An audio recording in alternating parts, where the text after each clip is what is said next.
Panoorin ang reaction ni Pionatic VP Sara Duterte nang tanungin siya ukol sa pagbisita niya kay ousted congressman na si Arnie Teves, isa sa mga kilalang allies ng mga Duterte, at hindi si Ramil Madriaga, self-confessed bagman ni Piona sa BJMP. Secretary Jay ang secretary na nakaroon sa GDP to visit Arnie Teves and not Madriaga.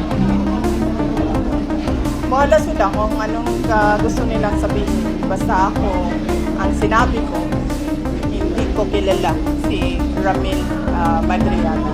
Mapapansing inignore ni Piona ang issue tungkol kay Teves at nag-focus kay Madriaga kung saan iginiit niyang hindi niya kilala ang huli kahit may mga resibo na nagpapatunay na magkakilala sila on a professional level.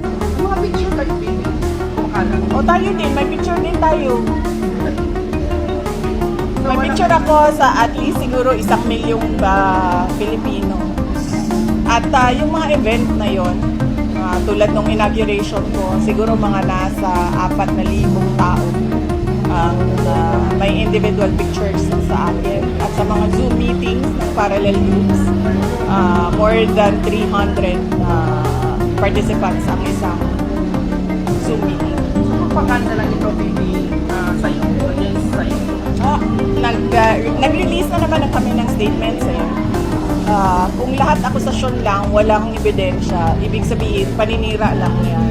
At kung paninira yan, connected pa rin yan sa 2028 presidential elections. And no, don't ask about the 2028 presidential elections, Brian. Alam ko na yung sunod mong tanong eh.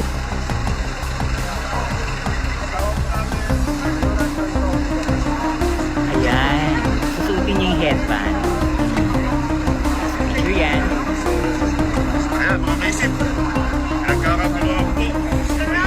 Sarang. Kuya Ram, kuya Ram.